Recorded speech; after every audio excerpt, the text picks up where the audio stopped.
You know, people say, I want to be free. I don't want to be caged. You want to be free doing what? People who term themselves as free are actually slaves to their passions. They are slaves to their emotions. They are slaves to their desires. True freedom is actually in staying in a particular place, staying planted, staying rooted in a family.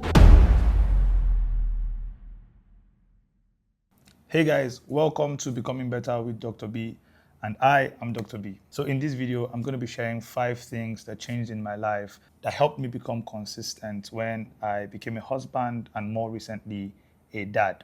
So let's get into it very quickly. One thing I first discovered when I was dating and when I decided to be in a long-term relationship is that there is nothing that teaches you and prepares you for consistency much more than a relationship. When you want to start and maintain and be in a healthy relationship, and just maybe this is why you're still single, if you're single and you're watching this, right? Maybe because you've not learned to be very consistent with whatever it is that you're doing. Because it takes a lot for you to show up in a relationship. I remember there was somebody I was talking to back then in uni, and she made a statement one time, and it really, really changed my life. It changed how I interacted and how I interacted with women or ladies when I was dating or trying to date somebody. And what was the statement?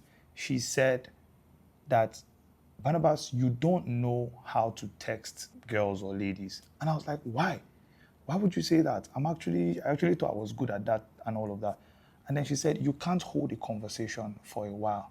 Like you can't text for 2 days. And I'm like, why would I be texting for 2 days?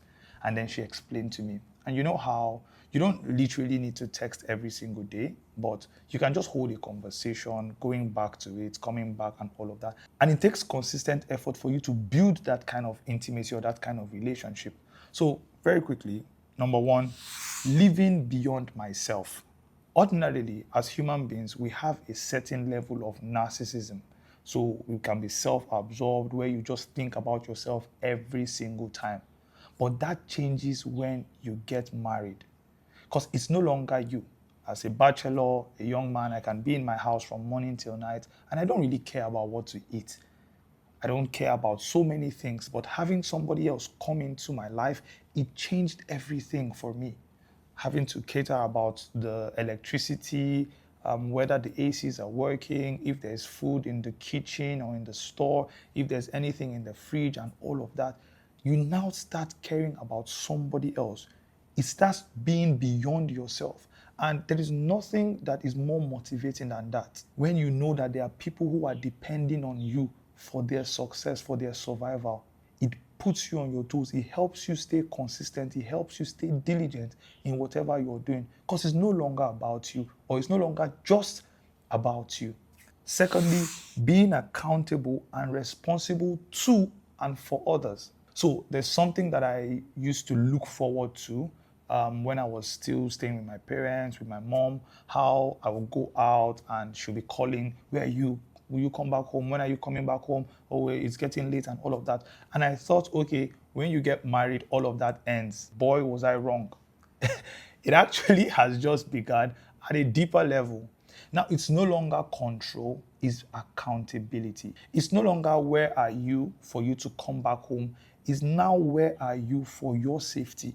You're now responsible to others. You're responsible for others as well. So while you are doing all that you are doing, you know that there are people who are looking out for you and that you are looking out for also. And you see that responsibility helps you.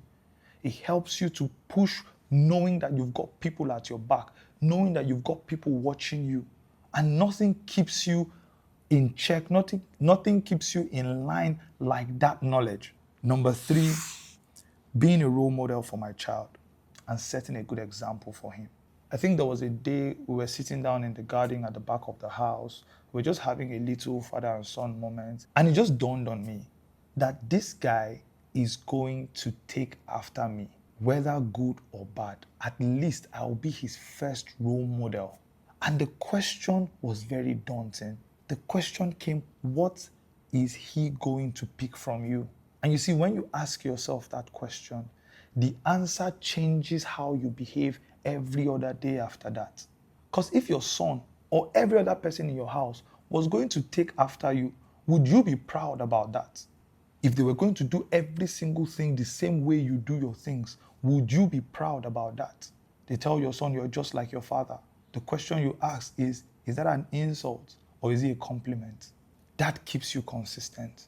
Knowing that people are going to model their life after yours, then you are forced, whether you like it or not, whether you're willing or not, to show up if you want to be a good example. Number 4, it is actually liberating. You know, people say, oh, I want to sow my wild oats. I want to be free. I don't want to be caged. I wear my ring all the time, mainly because I'm a ring guy. Like, even before I got married, I liked rings. But they say, oh, it's a sign of bondage or whatever. You won't be free. And my question is, you want to be free doing what? People who term themselves as free are actually slaves to their passions. They are slaves to their emotions. They are slaves to their desires. True freedom is actually in staying in a particular place, staying planted, staying rooted in a family. It's not the cage that the world is pointing at or people are pointing at. No. It's where you can fully express yourself. It's where you can truly be who you are. Not when you have to be going through various people, various relationships. Not when you have to be looking for joy in things that actually don't bring joy. And last but not the least, it's fun. See, it's fun. There's this guy that works for me. And one day I just saw him smiling and like just trying to hurry up to go home. And he said something to me. He said, Oga, I actually enjoy going back home to play with my baby. He was looking for a child for some years and it was a bit of a struggle. But after a while, God blessed them with a child. And he looks forward to going back home to just play with his child. And this is what many parents don't tell you. Oh, they always complain about the changing of the diapers and all of that. And trust me, it's actually very, very tough. And the person who said sleep like a baby clearly doesn't have a baby, because those guys don't sleep through the night. Don't worry about it, right? But it is actually fun. Getting to hear them mispronounce words, getting to hear them know the difference between the mom and the dad, getting to hear them just do the things, just be themselves. It is a beautiful emotion. Coming back home to your own people literally changes everything. It can soften even the most hardened criminal. And that's my favorite reason. The fact that it is actually fun. Knowing somebody so in depth, having a mini you moving around, saying things that, and repeating after you as well. If you say a particular slang, they always say it. Like my son, he says omo.